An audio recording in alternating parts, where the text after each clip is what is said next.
ومن يعمل سوءا او يظلم نفسه ثم يستغفر الله يجد الله غفورا رحیما. اور جو کوئی برا عمل کرے یا اپنی جان پر ظلم کرے پھر وہ اللہ سے بخشش مانگے تو وہ اللہ کو بہت بخشنے والا نہایت رحم کرنے والا پائے گا.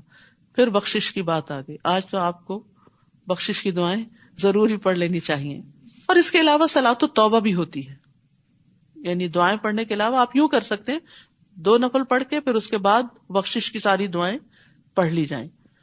تو اللہ سبحانہ تعالیٰ سے یہ دعا کہ اللہ پچھلے سارے گناہ معاف کر دے تاکہ ہمارے گناہوں کی وجہ سے جو ہمارے کاموں میں رکاوٹ ہے، جو دنیا میں ہمیں مسائل پیش آئے ہیں، وہ بھی ہٹ جائیں.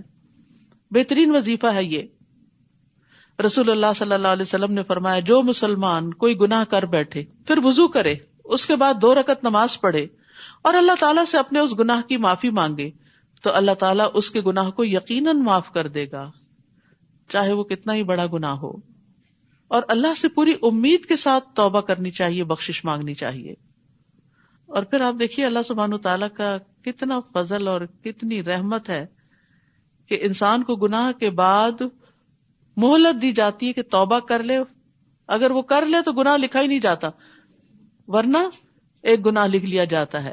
رسول اللہ صلی اللہ علیہ وسلم نے فرمایا بائیں طرف والا فرشتہ 6 گھڑیاں مسلمان گناہ گار بندے سے اپنا قلم اٹھائے رکھتا ہے. اگر وہ شرمندہ ہو اور اللہ سے استغفار کر لے تو وہ لکھے بغیر قلم رکھ دیتا ہے، ورنہ ایک گناہ لکھ لیتا ہے. اور جو کوئی گناہ کماتا ہے تو بے شک وہ اپنے ہی خلاف کماتا ہے، یعنی اس کا وبال اسی پہ پڑے گا جو کرے گا. اور اللہ بہت علم والا، بہت حکمت والا ہے. اور جو کوئی کسی خطا یا گناہ کا ارتکاب کرے پھر وہ کسی بے گناہ پر اس کا الزام لگا دے، غلطی خود کرے الزام دوسرے کو دے دے، تو یقیناً اس نے بہتان اور کھلم کھلے گناہ کا بوجھ اٹھایا، بہت بڑی زیادتی کی اس نے. اور اگر آپ پر اللہ کا فضل اور اس کی رحمت نہ ہوتی تو ان میں سے ایک گروہ نے ضرور آپ کو بہکا دینے کا ارادہ ہی کر لیا تھا، اور نہیں وہ بہکاتے مگر اپنے ہی آپ کو، اور وہ آپ کو کچھ بھی نقصان نہیں دے سکتے. اور اللہ نے آپ پر کتاب اور حکمت نازل کی اور آپ کو وہ سکھایا جو آپ نہ جانتے تھے، اور آپ پر اللہ کا بہت بڑا فضل ہے. سبحان اللہ. یہاں اللہ سبحانہ وتعالیٰ نبی صلی اللہ علیہ وسلم پر اپنے احسانات کا ذکر بھی فرما رہے ہیں کہ اللہ نے آپ کو کتاب اور حکمت دی اور وہ کچھ سکھا دیا جو آپ کو پتا نہیں تھا، کیونکہ آپ ایک نبی امی تھے. مکہ میں لائبریریز نہیں تھیں، مکہ میں کوئی اسکالرز نہیں تھے کہ جن سے آپ کچھ سیکھتے. آپ کے علم کا واحد منبع وحی الہی ہے. پھر فرمایا لا خیر فی کثیر من نجواہم الا من امر بصدقۃ او معروف او اصلاح بین الناس ومن يفعل ذلك ابتغاء مرضات اللہ فسوف نؤتیہ اجرا عظیما. ان کی بہت سی سرگوشیوں میں کوئی بھلائی نہیں، یعنی کسر پسر میں، وسپرنگ میں، سوائے اس کے جو صدقہ کرنے یا نیکی کرنے یا لوگوں کے درمیان اصلاح کرنے کا حکم دے. یعنی کانوں میں باتیں کرنا، دوسرے کے چپکے چپکے مجلس میں باتیں کرنا ناپسندیدہ چیز ہے. جب آپ سب کے ساتھ بیٹھے ہو تو سب کے ساتھ ایک کامن بات کریں جو سب کے انٹرسٹ کی ہو. یہ نہیں کہ باقی سب الگ ہیں اور یہ 2 آپس میں باتیں کیے چلے جا رہے ہیں، یہ آداب مجلس کے خلاف ہے. لیکن بعض اوقات انسان اگر کوئی بات اونچی آواز سے کہے تو اس سے کسی دوسرے کی عزت پہ یا انا پہ یا کسی چیز پہ کوئی ضرب آ سکتی ہے، کوئی اس کو ناپسندیدگی ہو سکتی ہے. مثلاً کسی کو صدقہ دینے کا حکم کہ جاؤ فلاں کو یہ صدقہ دے دو. آپ مثلاً بیٹھے ہیں اپنے رشتے داروں کے ساتھ، گھر میں بیٹھے ہیں، کسی گیدرنگ میں ہیں، اتنے میں کوئی ایسا شخص آ جاتا ہے کہ جس کے ساتھ آپ نے وعدہ کر رکھا تھا کہ آپ اس کو کچھ دیں گے. اب وہ شخص بھی نہیں چاہتا کہ سب کو پتا چلے، آپ بھی نہیں چاہتے کہ یہ راز سب پہ کھلے، کیونکہ چھپا صدقہ ویسے بھی افضل ہے. اب آپ کیا کر سکتے ہیں؟ اٹھ بھی نہیں سکتے کیونکہ وہ سچویشن ایسی ہے کہ آپ خود اٹھ کے جا کے اس کی مدد بھی نہیں کر سکتے. لا محالہ آپ کو کسی سے ہی کام لینا ہے تو آپ یہ نہیں کر سکتے او فلاں ادھر آؤ، اس فلاں کو یہ صدقہ کرو، فلاں چیز دے دو. نہیں، اس سے اس کی عزت نفس مجروح ہوگی. اب آپ کیا کر سکتے؟ ہو سکتا ہے آپ کے دائیں ہاتھ آپ کا کوئی مددگار بیٹھا ہو، آپ اس کے کان میں چپکے سے کہیں کہ وہ فلاں الماری میں فلاں جگہ فلاں پیکٹ رکھا ہوا ہے، وہ نکال کے چپکے سے فلاں کو دے دو. یہ سرگوشی پسندیدہ ہے. یا نیکی کرنے، یا اسی طرح نیکی کا کوئی اور کام ہے، یا لوگوں کے درمیان اصلاح کرنے کا حکم، یعنی 2 لوگ لڑائی جھگڑا کر رہے ہیں تو ان کے بیچ میں کوئی ایسی بات کہ جس سے لوگوں کی صلح ہو جائے تو وہ بھی چپکے چپکے کی جا سکتی ہے. اور جو کوئی اللہ کی رضامندی چاہنے کے لیے ایسا کرے گا تو ہم ضرور اسے اجر عظیم سے نوازیں گے، اور جو کوئی رسول کی مخالفت کرے اس کے بعد کہ ہدایت اس کے لیے واضح ہو گئی اور مومنوں کے راستے کے علاوہ کسی اور راستے کی پیروی کرے تو ہم اسے اسی طرف پھیر دیں گے جدھر وہ پھر گیا، اور ہم اسے جہنم میں جلائیں گے، اور وہ کتنی بری ہے لوٹنے کی جگہ۔ امام شافعی نے 300 بار قرآن مجید پڑھا ایک حکم کو جاننے کے لیے کہ مسلمانوں کا جس چیز پر اجماع ہو اس کا کیا حکم ہے، تو آخری بار ان کو اس آیت میں اپنے مسئلے کا جواب مل گیا۔ تو یہ علماء کا غور و فکر ہوتا تھا کہ وہ ہماری طرح صرف نیکیاں کمانے کے لیے نہیں قرآن پڑھتے تھے، وہ بھی پڑھنا چاہیے، لیکن اس میں سے احکامات کا استنباط کرنے کے لیے۔ استنباط کا لفظ چاہیے نبتا سے، نبت کہتے ہیں کنویں کی تہہ سے پہلے پانی کا نکلنا۔ کنواں کیسے کھودا جاتا ہے؟ کسی نے دیکھا ہے وہ پروسیس؟ کتنا مشکل ہوتا ہے، یعنی ایک چھوٹے سے سرکل کی مٹی نکال کے باہر پھینکنی ہوتی ہے، اور جو نکالنے والا ہوتا ہے وہ خود نیچے اترتا ہے، اور پھر آپ سوچئے کہ کتنی تہ نکالتا ہے، اور پھر جا کے پانی آتا ہے۔ تو اتنی سخت مشقت کرنی پڑتی ہے، اتنا کچھ پڑھنا پڑتا ہے، جب جا کر کسی مسئلے کا حل ملتا ہے۔ ہم ہتھیلی پہ سرسوں جمانا چاہتے ہیں، علم کے ساتھ کمٹمنٹ ہونی چاہیے۔ حقیقت یہ ہے کہ کوئی بھی نیکی کا کام کریں اس کے ساتھ کمٹمنٹ ضرور کریں، یہ نہیں ایک دن کر لیا دوسرے دن نہ کر لیا، چھوٹی چھوٹی باتوں کو عذر بہانہ بنا لیا، اور بعض اوقات صرف اپنی سستی ہوتی ہے کہ جس کی وجہ سے ہم خیر کثیر سے محروم رہ جاتے ہیں۔ اب مثال کے طور پر آپ نے آنا شروع کیا، ابھی کسی دن کہیں چلو آج گھر سے ہی سن لیتے ہیں، ایک دن گھر میں بیٹھیں گے، دوسرے دن کہ اچھا کام کر کے سن لیتے ہیں، تیسرے دن کہیں گے بعد میں سن لیتے ہیں، ریکارڈنگ تو اویلیبل ہے، اور پھر وہ کب سنیں گے وہ اللہ ہی کو پتا ہے کہ سنیں گے بھی کہ نہیں سنیں گے۔ تو جس کام کو بھی آپ شروع کریں اس کو نبھائیں۔ ہمارے اسلاف میں اتنی خوبصورت مثالیں ملتی ہیں، مثلا سعید بن مسیب ہیں، نام سنا ہوا، بہت مشہور تابعی ہیں، ابو ہریرہ کے داماد تھے رضی اللہ عنہ۔ وہ کہتے ہیں کہ 30 سال سے میں نے فجر کی نماز کی پہلی تکبیر مس نہیں کی، 30 سال سے فجر کی نماز، اور وہ بھی اللہ اکبر جب ہوئی تو میں جماعت میں شامل تھا۔ ایسے لوگ، اور اب ہمارے ہاں فجر کیا کسی اور بھی نماز کا وقت ہو، اور کچھ نہیں تو چھوٹی موٹی ایسی بس گپ شپ میں باتوں میں بازو کا جمعہ شروع ہو چکا ہوتا تھا، ہم کہتے ہیں اچھا بھی جاتے ہیں۔ خواتین کے لیے تو یہ حکم نہیں ہے کہ جماعت سے نماز پڑھیں، لیکن میں صرف کمٹمنٹ کی مثال دے رہی ہوں۔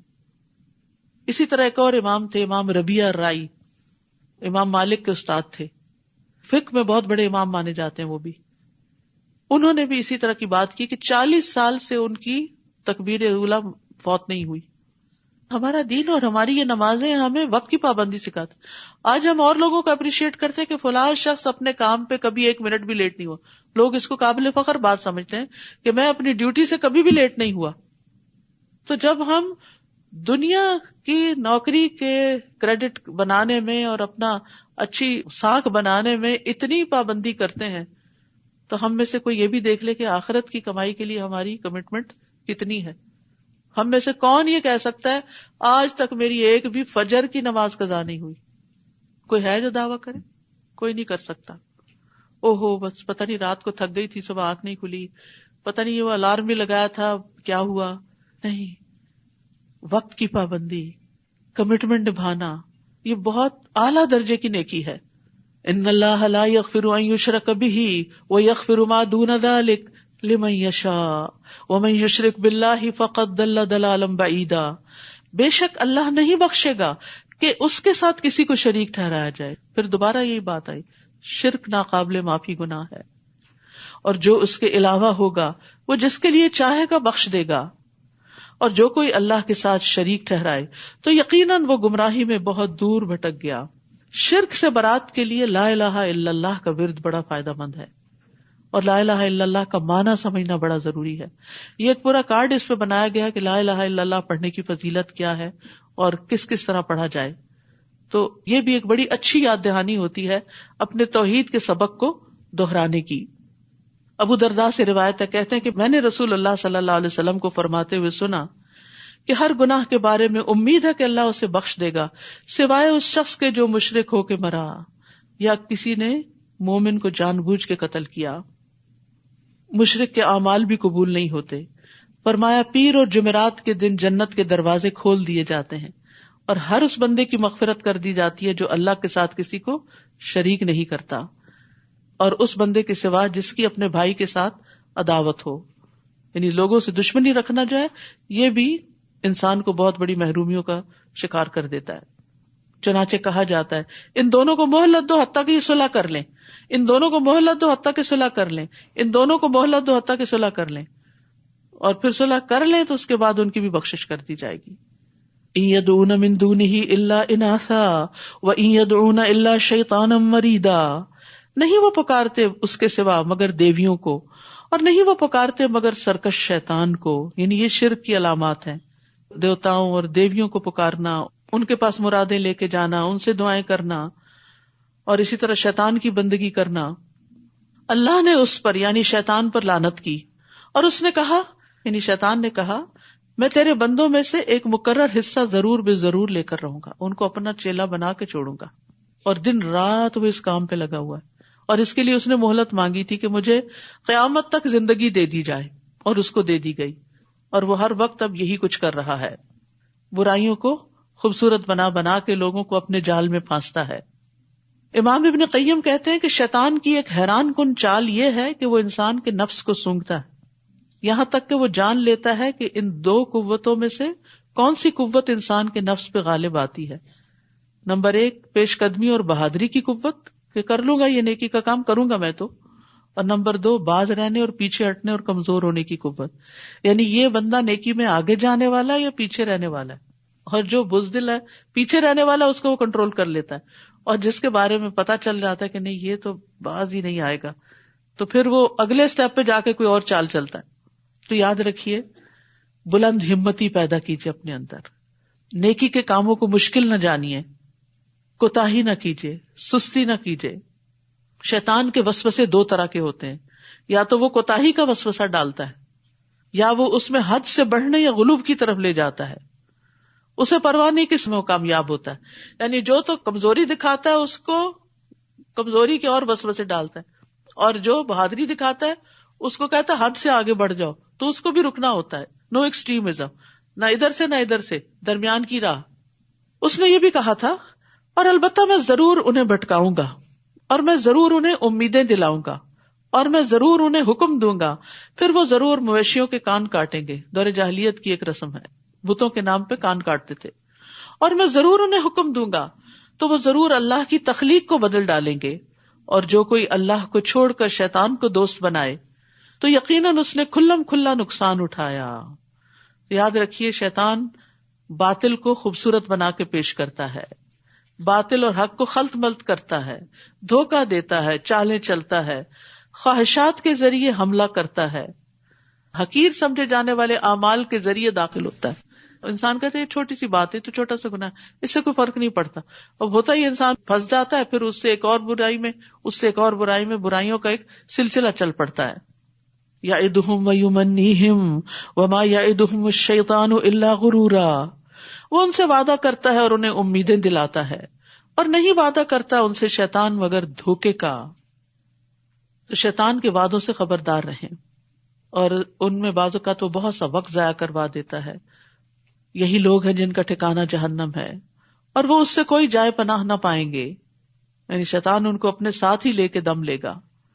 اور وہ لوگ جو ایمان لائے اور انہوں نے نیک عمل کیے، ہم ضرور ان کو ایسے باغوں میں داخل کریں گے جن کے نیچے نہریں بہتی ہیں، جن میں وہ ہمیشہ رہیں گے، ہمیشہ ہمیشہ. اللہ کا وعدہ سچا ہے. وَمَنْ أَصْدَقُ مِنَ اللَّهِ قِيلًا، اور اللہ سے بڑھ کر کون زیادہ سچا ہے قول و قرار میں. پیچھے بھی اللہ کے وعدے کے سچے ہونے کی بات تھی، یہاں پھر وہاں سزا پر اور یہاں جزا پر. برا عمل کرنے پر جو اللہ نے سزا بتائی ہے پھر وہ انسان کے مقدر ہو کر رہے گی، اور نیک عمل کرنے والے کے لیے جو جزا اللہ نے بتائی ہے وہ بھی بالکل سچی ہے. لیس بامانیکم ولا امانی اہل الکتاب من یعمل سوءا یجز به ولا یجد له من دون اللہ ولیا ولا نصیرا. نہ تمہاری آرزوؤں پر منحصر ہے اور نہ اہل کتاب کی آرزوؤں پر. یعنی تمہاری امیدیں اور تمنائیں تمہیں فائدہ نہ دیں گی. جو کوئی برا عمل کرے گا وہ اس کا بدلہ دیا جائے گا، اور وہ اپنے لیے اللہ کے سوا کوئی دوست اور مددگار نہ پائے گا، کوئی اور چھڑانے کے لیے نہیں آئے گا. اور جو کوئی نیک عمل کرے خواہ مرد ہو یا عورت بشرطے کہ وہ مومن ہو. No gender discrimination. مرد ہو یا عورت جو بھی نیک عمل کرے تو یہی لوگ جنت میں داخل ہوں گے اور وہ کھجور کی گٹلی میں سوراخ برابر بھی ظلم نہ کیے جائیں گے. یعنی اچھے کام کوئی بھی کرے اس کی قدردانی کی جائے گی. اور اس سے بڑھ کر دین میں کون اچھا ہوگا؟ یعنی کس کا دین سب سے اچھا ہے؟ جس نے اپنا چہرہ اللہ کے سپرد کر دیا جبکہ وہ نیکوکار بھی ہے, نیت بھی اچھی ہے, عمل بھی اچھے ہیں, اور اس نے ملت ابراہیم کی پیروی کی جو یکسو تھے, مخلص تھے, اور بنا لیا اللہ نے ابراہیم کو خاص دوست. واتخذ اللہ ابراہیم خلیلا. تو یہاں یہ بتایا جا رہا ہے دراصل کہ ابراہیم علیہ السلام پیروی کے لائق ہیں. انہوں نے وہ چیز پا لی جس کے ذریعے بندہ اللہ کا قرب حاصل کرتا ہے اور اللہ سبحانہ تعالی کے قریب ہو گئے اور خلت کا مقام حاصل کیا جو کہ محبت کا اعلیٰ ترین درجہ ہے. یعنی اللہ سبحانہ تعالیٰ ابراہیم علیہ السلام سے محبت کرتے ہیں کیونکہ وہ اپنے رب کی بہت زیادہ اطاعت کرنے والے تھے. تو اس میں سب سے بہترین انسان اور سب سے بہترین دین والا وہ ہوتا ہے جو کسی کام سے پہلے اپنی نیت کو صرف اپنے رب کے لیے خالص کرے اور پھر نیکی کے کام میں طریقہ بھی درست کرے, اور درست طریقہ ہمیں سنت رسول صلی اللہ علیہ وسلم سے ملتا ہے, اس طریقے کو اختیار کرے. کوئی بھی اچھا کام جب کرنا شروع کرے پلٹ کر دیکھے کہ وہاں کیا ہوتا تھا. وَلِلَّهِ مَا فِي السَّمَاوَاتِ وَمَا فِي الْأَرْضِ وَكَانَ اللَّهُ بِكُلِّ شَيْءٍ مُحِيطًا. اور اللہ ہی کے لیے ہے جو کچھ آسمانوں میں ہے اور جو کچھ زمین میں ہے, اور اللہ ہر چیز کا خوب احاطہ کرنے والا ہے. وَيَسْتَفْتُونَكَ فِي النِّسَاءِ. اور وہ عورتوں کے بارے میں آپ سے فتویٰ مانگتے ہیں, کہہ دیجئے اللہ ان کے بارے میں تمہیں فتویٰ دیتا ہے, اور وہ بھی جو تم پر یتیم عورتوں کے بارے میں کتاب میں پڑھا جاتا ہے جنہیں تم مہر نہیں دیتے جو ان کے لیے لکھا گیا, حالانکہ تم ان سے نکاح کی رغبت رکھتے ہو, اور کمزور بچوں کے بارے میں بھی, اور یہ کہ تم یتیموں کے لیے انصاف پر قائم رہو, اور جو بھی نیکی تم کرو گے بے شک اللہ اسے خوب جاننے والا ہے. تو یاد رکھیے ہمارے دین میں یتیموں کے حقوق کا بہت لحاظ رکھا گیا ہے. یتیم کے لیے رحم دل باپ کی طرح بن جانا چاہیے, اور یاد رکھنا چاہیے کہ جو بوئیں گے وہی کاٹیں گے. آج اگر یتیم بچے کے ساتھ زیادتی کی تو وہ کہیں چھپ نہیں جائے گی, اللہ کو پتا ہے اور اللہ اس کا بدلہ دینے والا ہے. یتیم کی ضروریات کا بھی خیال رکھنا چاہیے, اس کے مال کی حفاظت کرنی چاہیے, اور اس کو اخلاق اور آداب سکھانے چاہیے. پھر فرمایا, اور اگر کوئی عورت اپنے شوہر کی زیادتی کرنے یا بے رخی برتنے سے ڈرتی ہو تو ان دونوں پر کوئی گناہ نہیں کہ وہ آپس میں صلح کر لیں, اور صلح کرنا بہتر ہے, اور دلوں میں تنگی رکھ دی گئی ہے, بخیلی رکھ دی گئی ہے. اور اگر تم احسان کرو اور تقوی اختیار کرو تو بے شک جو عمل بھی تم کرتے ہو اللہ اس کی خوب خبر رکھنے والا ہے. تو یاد رکھیے ہسبینڈ وائف کے بیچ میں اختلافات ہوتے رہتے ہیں, لیکن وہ اختلافات اتنے بڑے نہ ہو جائیں کہ آپس میں دوریاں بہت دور تک چلی جائیں اور میل ملاپ کا کوئی ذریعہ باقی نہ رہے. تو اس کے لیے آپس میں صلح بھی جلدی کرنی چاہیے اگر کوئی ناراضگی ہو جائے, اور اگر آپس میں نہیں کسی طرح اپنی کمزوری پہ قابو پا رہے تو دوسرے لوگوں کو انٹروین کر کے صلح کرانی چاہیے. نبی صلی اللہ علیہ وسلم نے فرمایا, کیا میں تمہیں نماز, روزہ اور زکوٰۃ سے افضل درجے کا عمل نہ بتاؤں؟ صحابہ نے عرض کیا کیوں نہیں؟ آپ نے فرمایا آپس میں صلح کروانا, جبکہ لوگوں میں پھوٹ اور فساد ڈالنا دین کو موڑنے والی چیز ہے. آپ نے یہ بھی فرمایا آپس میں صلح کرانا افضل صدقہ ہے. تو جہاں کہیں ضرورت ہو آپ کی اور آپ کوئی رول پلے کر سکتے ہو تو ضرور کوشش کیجیے, لیکن دلوں میں تنگی ہے, معاف کرنے پہ لوگ تیار نہیں ہوتے, اور اس کا نتیجہ کیا ہوتا ہے کہ پھر دوریاں بڑھ جاتی ہیں. تو یاد رکھیے کہ ازواجی تعلقات کو مضبوط کرنے کے لیے ضروری ہے کہ ہم کچھ چیزوں پر کمپرومائز کرنا بھی جانیں. صرف دوسرے سے ہی توقعات نہ رکھیں, جو چیز ہم دوسرے میں دیکھنا چاہتے ہیں وہ اپنے اندر پیدا کر لیں. اگر ہم چاہتے ہیں کہ ہسبینڈ بہت کیئرنگ ہو تو آپ خود زیادہ کیئرنگ ہو جائیں تاکہ اس کو کیئر کرنا آ جائے. پھر اسی طرح یہ ہے کہ توقعات نہ رکھنا یہ تو نہیں ہو سکتا, لیکن ریئلسٹک توقعات رکھیں. یعنی اگر آپ نے گھر کی بہت اچھی صفائی کی ہے تو یہ توقع رکھ بیٹھنا کہ ضروری تعریف کرے, اور اگر اس نے نہیں کی تو آپ موڈ آف کر لیں, اور اس غریب کو یہ پتہ ہی نہ ہو کہ موڈ کیوں آف, اور اگر وہ پوچھے بھی تو کہیں کچھ نہیں. تو ایسے معاملہ کی اصلاح کیسے ہوگی؟ تو توقعات ریئلسٹک رکھے. ہو سکتا ہے اس کے ذہن پہ ایک پہاڑ ہو باہر کے کاموں کا اور بوجھ ہو, اور وہ اندر آیا اور اس کے دماغ میں وہی چل رہا اور اس کو کچھ نظر نہ آ رہا ہو. اسی طرح ہم چاہتے ہیں کھانے کی تعریف ہو, اسی چاہتے ہیں ہماری تعریف ہو, ہم نے اتنا کچھ پہنا, بنے سمرے, توجہ ہی نہیں کی. یہ چھوٹی چھوٹی ناراضگیاں ہوتی ہیں جو بڑی بن جاتی. تو توقعات ریئلسٹک رکھیں.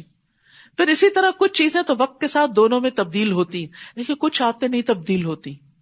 تو جو بدل نہیں سکتے اسے قبول کر لیں, ایکسپٹ کر لیں کہ یہ میرے ہسبینڈ میں کمزوری ہے, لیکن اس کے مقابلے میں خوبیاں بھی بہت ہیں, تو کوئی بات نہیں.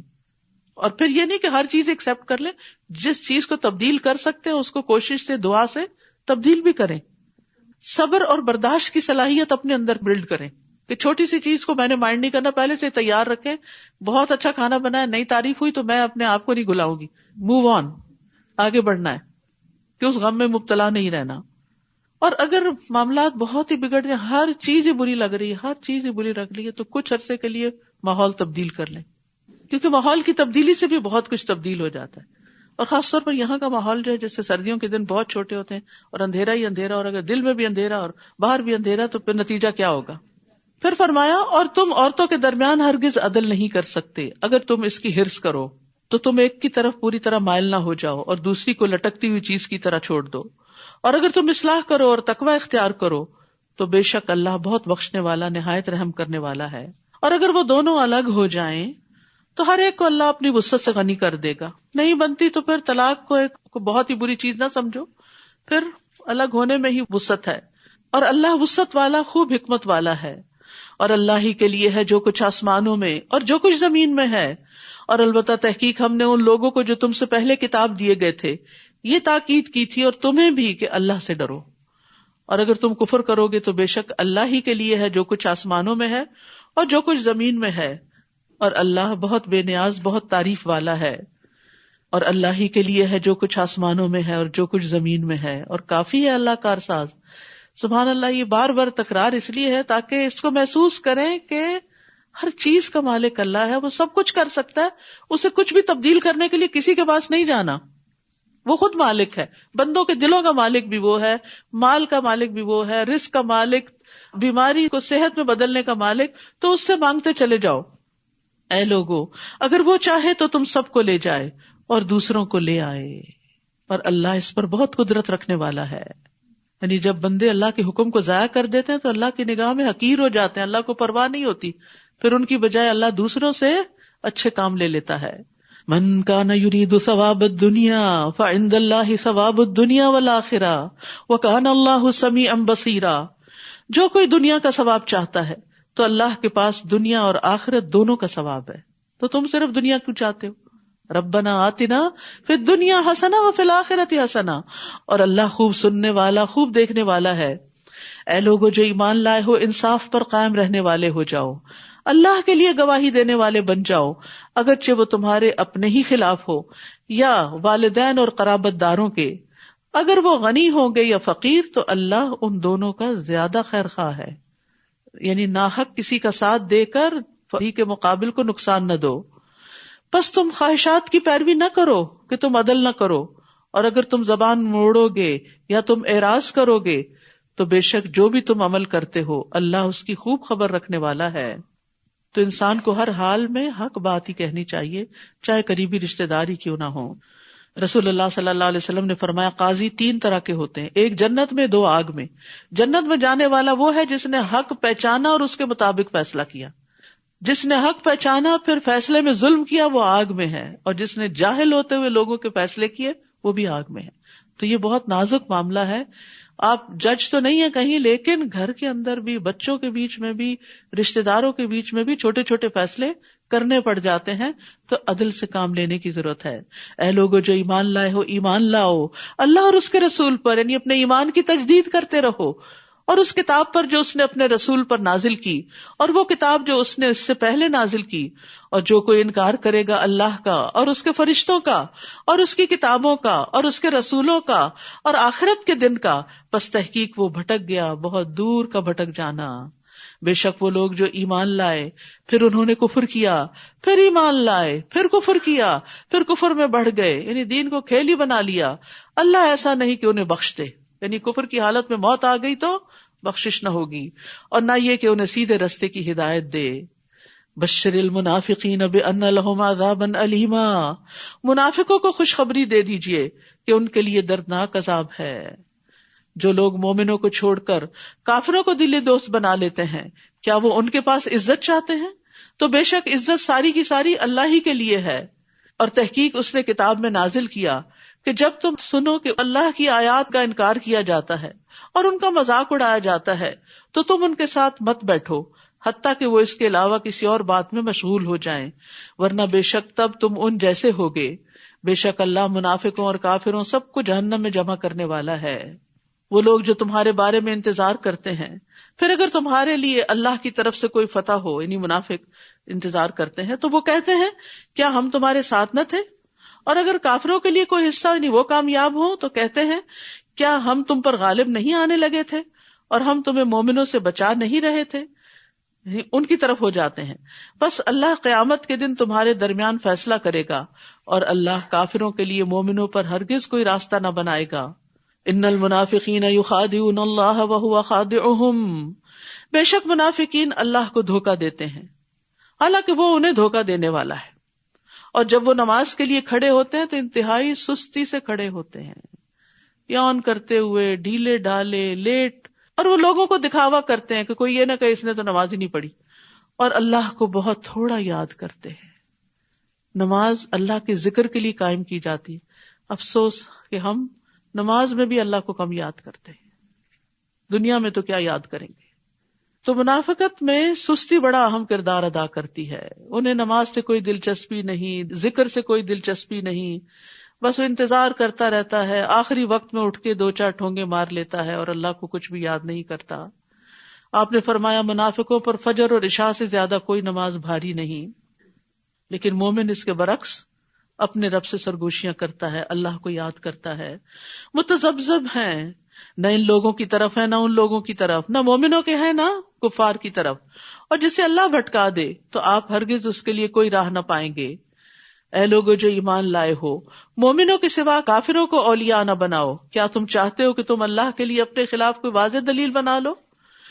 بے شک منافقین آگ کے سب سے نچلے درجے میں ہوں گے، کیونکہ انہی کا یہ طریقہ تھا، کبھی ادھر مسلمانوں کی طرف کبھی دوسروں کی طرف، اور ہرگز آپ ان کے لیے کوئی مددگار نہ پائیں گے۔ ایسے شخص کا پھر کوئی دوست نہیں ہوتا، وہ کہیں بھی قابل اعتبار نہیں ہوتا، اور اللہ کی طرف سے بھی ایسے شخص کو کوئی مدد نہیں ملتی سوائے ان لوگوں کے جنہوں نے توبہ کر لی، یعنی منافقت سے نکل آئے اور اصلاح کر لی، ایمان پر مضبوطی سے قائم ہوئے اور اللہ کو مضبوطی سے تھام لیا اور اپنے دین کو اللہ کے لیے خالص کر لیا، تو یہی لوگ مومنوں کے ساتھ ہیں، اور اللہ ضرور مومنوں کو اجر عظیم سے نوازے گا۔ ما یفعل اللہ بعذابکم ان شکرتم وآمنتم وکان اللہ شاکرا علیما، اللہ تمہیں عذاب دے کر کیا کرے گا اگر تم شکر کرو، یعنی اگر شکر کرو گے تو عذاب سے بچ جاؤ گے، اور ایمان لے آؤ۔ وَكَانَ اللَّهُ شَاكِرًا عَلِيمًا، اور اللہ بہت قدردان، بہت علم والا ہے۔ یہاں اللہ تعالیٰ نے شکر کو ایمان سے پہلے ذکر کیا ہے، کیونکہ بندہ نعمتوں کو دیکھ کر شکر ادا کرتا ہے، پھر اس ہستی کو پہچانتا ہے جس نے انعام کیے، اور شکر ایمان کا سبب بن جاتا ہے، پھر ایمان لے آتا ہے اور نعمتوں کا شکر ایمان میں اضافہ کرتا چلا جاتا ہے۔ تو یاد رکھیے شکر کا فائدہ خود انسان ہی کو ملتا ہے۔ وَمَن يَشْكُرْ فَإِنَّمَا يَشْكُرُ لِنَفْسِهِ، اور شکر گزار جو ہے وہ عذاب سے بچا لیا جاتا ہے۔ اللہ سبحانہ وتعالیٰ فرماتے ہیں كَذَلِكَ نَجْزِي مَن شَكَرَ، جس طرح آل لوط کو عذاب سے بچا لیا گیا، ہر شکر گزار کو بچا لیا جاتا ہے۔ تو اللہ تعالیٰ سے دعا ہے کہ وہ ہمیں شکر گزار بندہ بننے کی توفیق عطا فرمائے۔ وآخر دعوانا ان الحمد للہ رب العالمین، سبحانک اللہم وبحمدک، اشہد ان لا الہ الا انت، استغفرک واتوب الیک۔ السلام علیکم ورحمۃ اللہ وبرکاتہ۔